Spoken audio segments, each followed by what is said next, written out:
தோசை எல்லாமே சுட்டு முடிஞ்சது. நல்லா சாஃப்டாக எப்படி வந்துருக்கு உடனே பிடுங்கின மாம்பழம் எப்படி இருக்குண்டு. இனி வந்து நான் வணக்கம் உறவுகளே. இன்றைக்கு பார்த்தீங்கன்னா இன்றைக்கு ஒரு அருமையான ஒரு சமையல் காணொலி ஒன்று தான். இன்றைக்கு வந்து என்ன செய்ய போகிறோம் நாங்கள்? இன்றைக்கு வந்து தோசை தான் சுட போகிறோம். அதுவும் வந்து ரவை அவிச்சு கோதுமை அவிச்சு தான் இந்த தோசை சுட போகிறோம். உண்மையிலுமே நல்ல ஒரு சாஃப்டாக இருக்கும். நிறைய பேர் கேட்டிருந்தீங்க அந்த தோசைக்கு வந்து ரவை அவிச்சு போடுறதா வறுத்து போடுறதான்னு எல்லாம் கேட்டிருந்தேன். அப்போ வந்து ஃபோன் பண்ணி கூட கேட்டிருந்தாங்க. அப்போ ரவை வந்து எப்போவுமே தோசைக்கு வந்து நீங்கள் அவிச்சு போடுறதா நல்ல சாஃப்டாக வரும். கோதுமை மாவும் அதில் வந்து அவிச்சு தான் போட போகிறோம். அந்த காணொலியை தான் பார்க்க போகிறீங்க. அதோட வந்து நல்ல ஒரு பருப்பு சாம்பார், அந்த ஒரு சில மிரக்கறிகள்கிட்ட இருக்கிற மிரக்கறிகளை வச்சுக்கொண்டு சாம்பார் தான் வைக்க போகிறோம். அதோட வந்து இந்த முன் வீடியோ எடுக்கிறது வந்து இப்போ விடிய வளனுக்கு எடுக்கிறோம். நாங்கள் இது வந்து நேற்றிரவே கரைச்சி வச்சுட்டோம். நேற்று பின்னேரமே கரைச்சி வச்சுட்டோம். தோசைக்கு வளமையாக இட்லி தோசைக்கு எல்லாம் வந்து நீங்கள் முதல்ல கரைச்சி வச்சுட்டு கிட்டத்தட்ட 8-10 மணித்தியாலமாவது தோசைக்கோ இட்லிக்கோ வந்து புளிக்க வேணும். அதனால் வந்து நேரத்துக்கு அதை வந்து கரைச்சி வைக்க வேணும். நாங்கள் வந்து அப்படியே தொடர்ந்து காணொலியை பார்ப்போமே. பார்த்திங்கன்னா தோசைக்கு வந்து நாங்கள் ரவையை வந்து அவிய விட்டுருக்குறோம். ரவை நல்லாவே அவிஞ்சிட்டுது. இப்போ வந்து இறக்கி எடுப்போம்.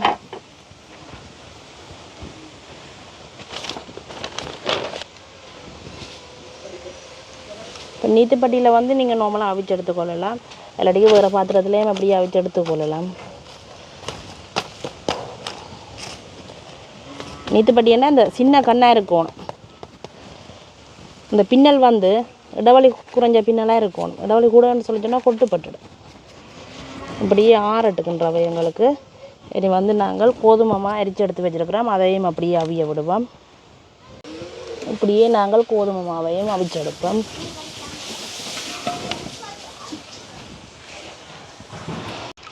அடுத்ததாக பார்த்திங்கன்னா தோசைக்கு நாங்கள் உளுந்து, இது வந்து கருப்பு உளுந்துன்னு சொல்லிக்கொள்வோம். இந்த உளுந்து வந்து நினைய போட்டிருக்கிறோம்.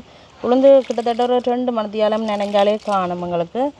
உளுந்து வந்து நல்லாவே நினைஞ்சிட்டுது. இதை வந்து நாங்கள் கோது நீக்கி நல்ல வடிவாக கழுவி எடுப்போம்.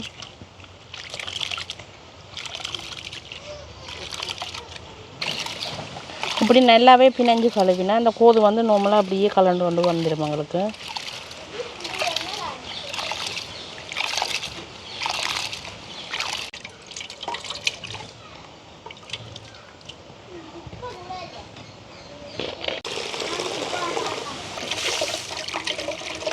இப்படியே வடிவாக கழுவி எடுப்போம்.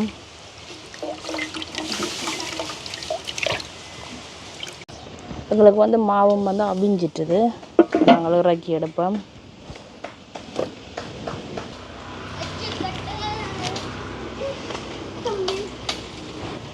இதையும் வந்து அப்படியே நாங்கள் அரிச்செடுப்போம். கொஞ்சம் சுடுவது ஆறட்டுக்கு முன்னாடி.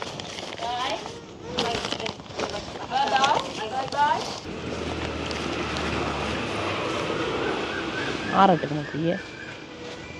இப்போ பார்த்திங்கன்னா தோசை கரைக்கிறதுக்கு வந்து எல்லா பொருளையுமே நாங்கள் ஆயத்தப்படுத்தி விட்டுட்டேன். வெந்தயம் எல்லாம் அப்படியே நினைய போட்டு வச்சுருக்கு. இதில் பார்த்திங்கன்னா முதல் என்ன செய்ய போகிறோம்னா வெந்தயம், அதோட வந்து உளுத்தம்பருப்பையும் வந்து அப்படியே நல்ல வடிவாக அரைச்செடுக்கப்புறம் அதோட வந்து ஒரு சின்ன பாதி அளவில் தேங்காய் பூவும் வந்து நாங்கள் திருவி வச்சுருக்கிறோம். இது 3யும் வந்து நல்ல வடிவாக அரைச்செடுப்போம். நான் இந்த நிறைய இதுகளில் பார்த்தேன். நான் வெந்தயத்தை ஊற வச்சு இப்படி ஒன்றா குடிக்கணும்னு சொல்லுவேன்.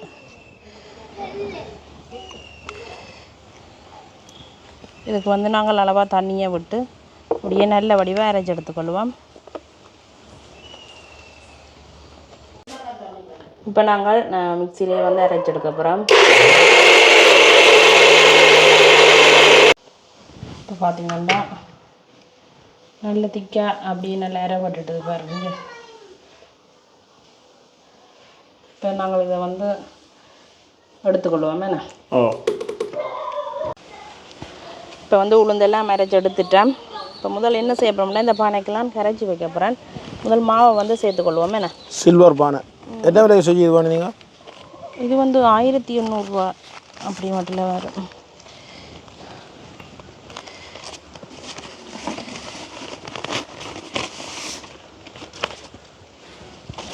அதோட வந்து ரவை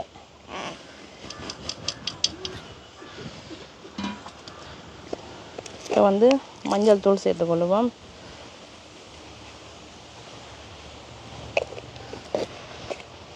இப்போ என்ன செய்யப்படுறோம்னா அரைச்சி வச்சுருக்கிற உளுந்தை சேர்த்துக்கொள்வோம்.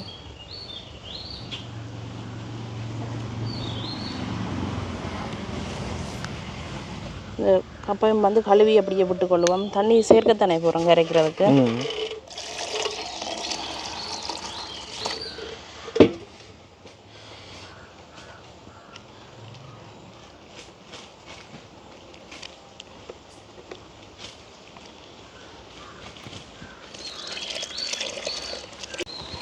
இப்போ கையாலேயே வந்து நல்ல வடிவாக கட்டி இல்லாமலுக்கு கரைச்சி விடுவோம்.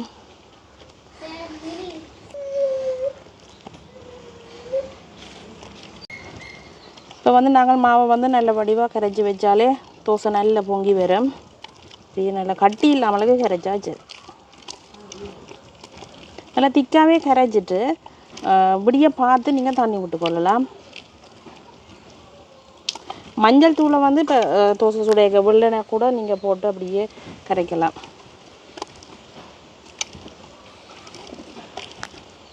நிறைய பேர் வந்து கேட்டிருந்தது இப்போ ரவையை வந்து வறுத்து போடுறதா அவிச்சு போடுறதான்னு சொல்லி கேட்டிருந்தீங்களே. ரவை வந்து நீங்கள் அவிச்சே போட்டுக்கொள்ளுங்க.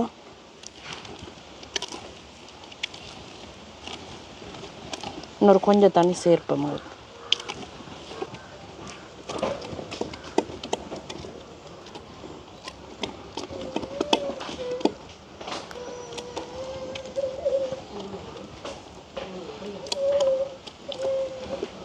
என்ன தோசை பானைக்கு எலி போயிடும், கவனமாக கொண்டு வைங்க.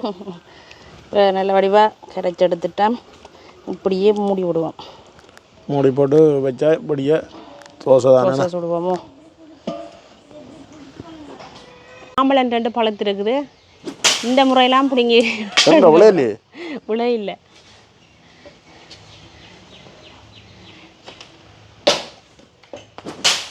ஆஹா விழுந்துட்டு பழம் பார்த்தீங்களா? 6 எடுக்கிறன்றதான் இப்போ போட்டி. பார்த்தீங்களா இஞ்சி எப்படி இருக்கு? நல்ல மஞ்சள் பழம் கலப்பை வேணும். விழுந்தது தானே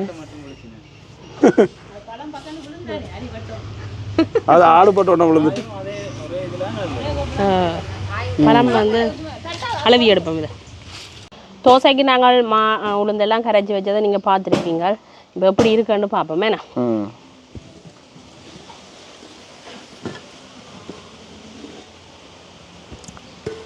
எப்படி பொங்கி வந்துருக்காண்டு பாருங்க. எப்படி இருக்காண்டு. இனி வந்து நாங்கள் உப்பு சேர்க்க வேணும். அதோட வந்து கொஞ்சமாக வந்து தண்ணியும் சேர்க்க வேணும். ஆக கட்டியா இல்லை இருக்குது. என்னென்னு சொன்னால் நீங்கள் இணைப்பிங்க என்னடா கரைக்க வந்து கிணக்க இருந்தது இப்போ கொஞ்சமாக இருக்குன்னு சொல்லி இதை கரைச்சி போட்டு நாங்கள் உடனே 2 பாத்திரத்துக்கு எடுத்து வச்சு நாங்கள் என்னென்னா முடிய நேரத்துக்கு வேலைக்கு போகிறாக்கள் இருக்கீங்கன்னா அப்போ அதனால் வந்து அவைகளுக்கு பள்ளிக்கூடம் ஆடுறதுக்கு எல்லாமே வந்து சுட்டு கொடுத்துட்டோம். ஏன்னா இப்போ வந்து கொஞ்சமாக இதுக்கு வந்து கொஞ்சமாக உப்பு சேர்ப்பேன்.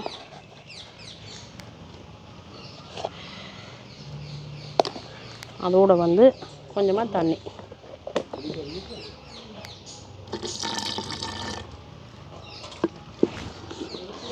நல்ல வடிவாக அப்படியே கலந்து விடுவோம்.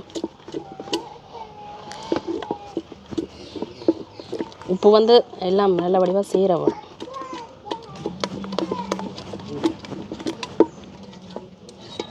முதல் தோசையை சுட்டு எடுத்துக்கொண்டு பிறகு நாங்கள் சாம்பார் வைப்போமே. நீங்கள் எப்படி இருக்கு? இதுக்கு வந்து தாளிச்சும் போட்டுக்கொள்ளலாம். இப்போ நாங்கள் இப்போ சாம்பாருக்கு வந்து தாளிச்செல்லாம் போடுறபடியாக தோசைக்கு தாளித்து போடையில் நீங்கள் விரும்பினா வந்து தாளித்து போட்டுக்கொள்ளுங்க. ரைட். இது இப்படியே இருக்கட்டுக்கு நாங்கள் அப்படியே அடுப்பை மூட்டி தோசையை சுட தொடங்குவோம். அடுப்பெரிய தொடங்கிட்டது. நாங்கள் தோசை சுடுறதுக்காக கல் அடுப்பில் வைப்போம். அப்படியே பார்த்திங்கன்னா அந்த தோசைக்கு வந்து நாங்கள் நல்லெண்ணெய் தான் சேர்த்து இன்றைக்கு தோசை சுட போகிறோம். நேற்று தான் வாங்கினாங்களே நண்டு போட்டு. இப்போ பார்த்திங்கன்னா தோசை கல் வந்து சூடாகிட்டுது. நல்லெண்ணெய் கொஞ்சமாக நாங்கள் அப்படியே பூசுவோம்.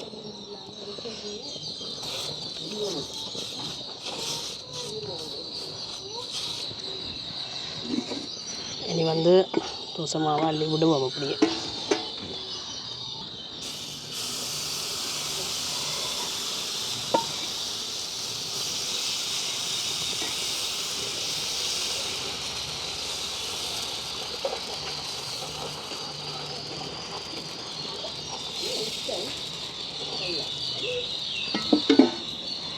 அப்படியே கண் விழுந்தோண்டு வர்றது தெரியும் பாருங்க. பார்த்தீங்கன்னா அப்படியே கண் விழுந்தோண்டு வருகுது என்ன. அடுப்பு வந்து ஆகக்கூடவும் எரியக்கூடாது.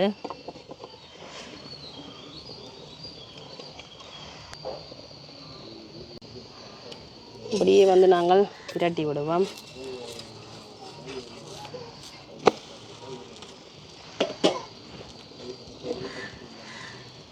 பெரிய தோசைக்கெல்லாம் ஒன்றும் போடுறக்கு நீங்கள் பிரிட்றது பார்க்க கொஞ்சம் கரை அப்படிஞ்சா வந்துட்டு என்ன கல் வந்து ஃபுல்லாக சூடாக தானே இருக்குது. தோசையிலையும் வந்து இப்போ நல்ல மசாலா தோசை செய்து கொள்ளலாம். முட்டைக்கு நாங்கள் முட்டை விட்டும் செய்து கொள்ளலாம். முட்டையும் விட்டு செய்து எல்லாமே என்ன. மற்ற நல்லெண்ணெய் மேலே ஊற்றி தட்டிடும், அதுவும் நல்ல. இப்போ நாங்கள் கூடுதலாகவே நல்லெண்ணெய் தான் பூசி சுடுறோம் புள்ள. நெய் விட்டு சுட்டு கொள்ளலாம், நல்ல வாசமாக அதெல்லாம் நல்ல சுவையாக இருக்கும். இப்போ பார்த்தீங்கன்னா தோசை வந்து அப்படியே சுடுபட்டுட்டது. ரைட், இப்படியே நாங்கள் எல்லா தோசையும் சுட்டு எடுப்போமே என்ன.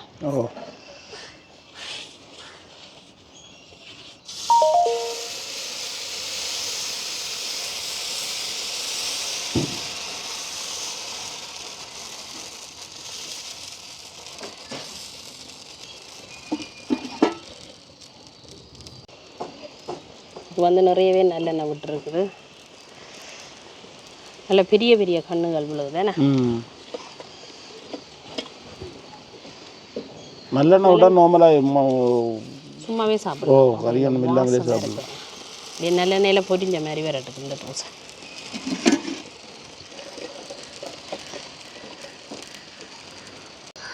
அடுத்த நல்லெண்ணெய் தோசை ரெடி ஆகிட்டுது.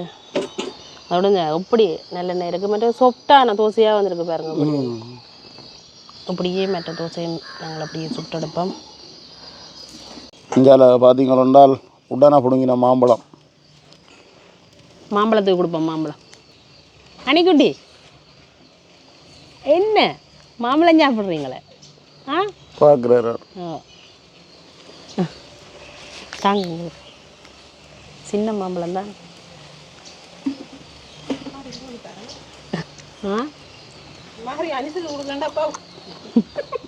எப்படி இருக்கு? அப்பா தான் சொல்லலாம். அம்மாவுக்கு கொடு, எல்லாருக்கும் மாவு இருக்கு. அம்மா தாங்க. இப்போ பார்த்தீங்கன்னா எங்களுக்கு வந்து கடைசி தோசை எப்படி இருக்கான்னு பாருங்க. தோசை எல்லாமே சுட்டு முடிஞ்சது. நல்லா சாஃப்டாக இங்கே எப்படி வந்துருக்கு. இனி வந்து நாங்கள் சாம்பார் வைப்போமே என்ன. அடுத்ததாக பார்த்திங்கன்னா சாம்பார் தான் வைக்க போகிறோம். பருப்பு வந்து கழுவி எல்லாம் எடுத்து வச்சுருக்கிறோம். இதை வந்து இப்படியே விட்டுக்கொள்ளுவோம்.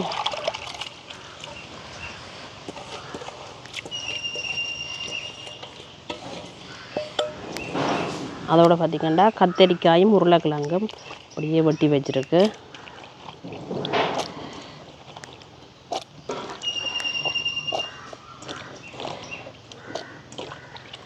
வேறு மிளகறியெல்லாம் போட்டுக்கொள்ளலாம்.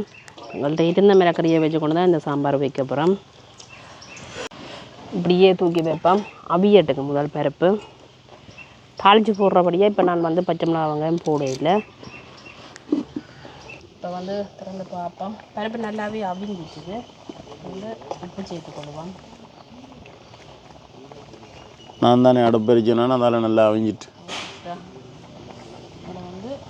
சாம்பாருக்கு வந்து இப்போ கொஞ்சம் மிளகாத்தூளாக போட்டுக்கலாம். விரும்பாடிக்கு மிளகாத்தூள் நீங்கள் போடாமையும் போட்டுக்கொள்ளலாம். ஒரு கொஞ்சமாக போட்டுக்கொள்ளலாம். வந்து மஞ்சள் தூள்,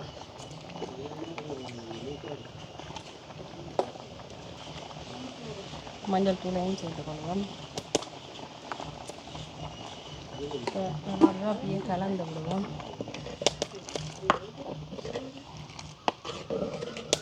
இப்போல்லாம் அப்படியே சேர்ந்து ஒரு நிமிஷம் எங்களுக்கு அவிய எடுக்கும். சாம்பாருக்கு பருப்பு இப்போ கரைஞ்சா நல்லது. மூடி விடுவோம்.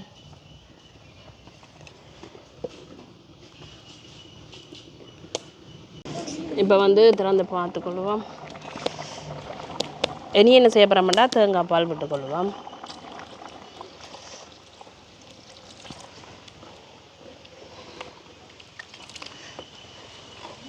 பால் விட்டது நல்லா கொதிக்கட்டுக்கு எப்படி இருக்குன்னு பாருங்க. தாளித்து தான் போட வேணும். கொதிச்சு கொண்டு வரைக்கும் நாங்கள் வந்து உள்ளி மிளகாயெல்லாம் இடித்து வச்சுருக்கிறோம். அதை போட்டுக்கொள்ளலாம். இப்போ மூடி விடுவோம் கொதிக்கட்டுக்கு. சாம்பார் எங்களுக்கு நல்லாவே கொதிச்சிருக்கோம். இப்போ என்ன செய்ய போகிறோம்னா இடித்து வச்சுருக்கிறோம் நஜ்ஜீரகம் மிளகு உள்ளியை சேர்த்துக்கொள்வோம். சாம்பாருக்கு கட்டாயம் வந்து உள்ளி மிளகு போட வேணும்.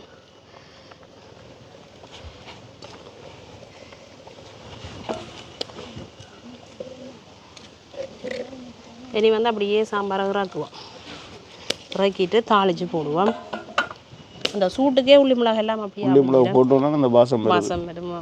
இப்போ தாளிப்புக்கே நீங்கள் சேர்த்துக்கொள்ளலாம். சொன்னால் இதுக்கையும் போட்டுக்கொள்ளலாம்.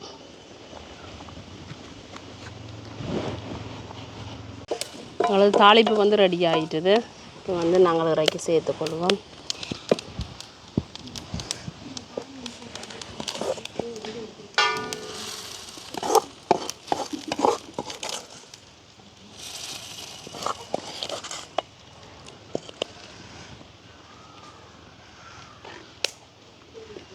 நல்லா சாம்பாரும் ரெடி ஆகிட்டுது.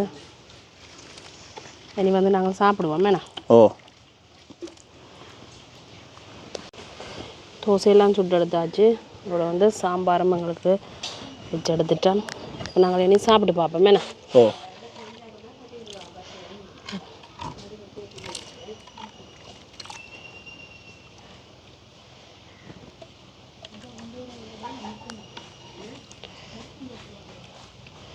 வந்து சம்பளம் வந்து இடித்து தான் எடுத்து வச்சுருக்கிறோம். ஆனால் சம்பளம் அடித்ததை நாங்கள் காட்ட இல்லைண்ணா. இதில் இருக்கட்டுக்கும் எப்படி இருக்குன்னு பாருங்க தோசை.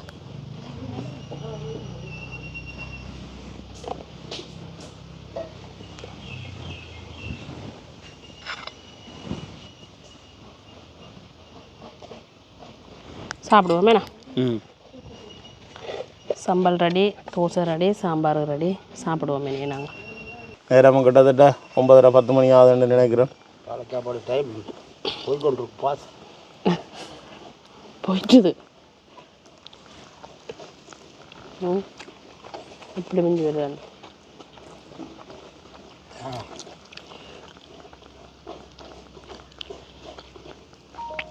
நல்லெண்ணெய் ஒரு வாசம் தான்.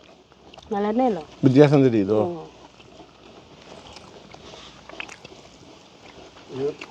நல்ல எண்ணெயிலேயுமே ஒரு நல்ல எண்ணெய். தோசையை பாருங்க நல்லா சாஃப்டாக இருக்குது. அதுதான் இந்த ரவை வந்து அவிச்சு போடுறாங்க.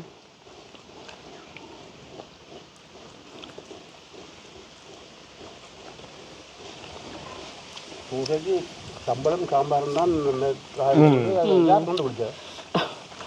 என்னென்னா இப்போ இந்த தோசைக்கு வந்து சம்பளம் இப்படி தான் அடிக்க வேணும். இட்லி கண்டா தான் சட்னி மாதிரி செய்ய வேணும். சாம்பாரம் அந்த மாதிரி இருக்கு. இந்த தாளிச்சு போட்டது பொறுமையாக வித்தியாசம் போடாங்க. அந்த உள்ளி மிளகா போட்டு தாளிச்சு போட்டாலே சாம்பார் உண்மையாக நல்ல ஒரு டேஸ்டாக இருக்கும்.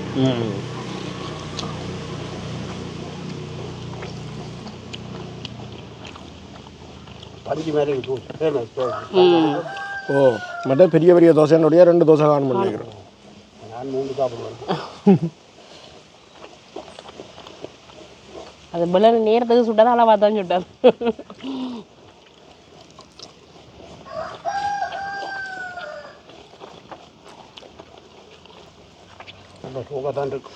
உண்மையாக தான். உண்மையிலேயே பார்த்தீங்கன்னா 2க்கு காலமை சாப்பாடு, நல்ல ஒரு சாப்பாடு பிச்சு போட்டு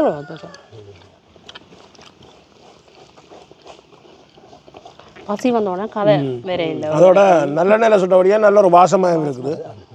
தோசை நல்ல வித்தியாசமாக இருக்குது. இன்றைக்கு அருமையான ஒரு காலை சாப்பாடுன்னு சொல்லணும் மேலே. அப்போ நாங்கள் இதோட இந்த காணொலியை முடிச்சு கொள்வோம் மேலே. இதோட இந்த காணொலியை முடிச்சு கொள்கிறோம். நன்றி, வணக்கம்.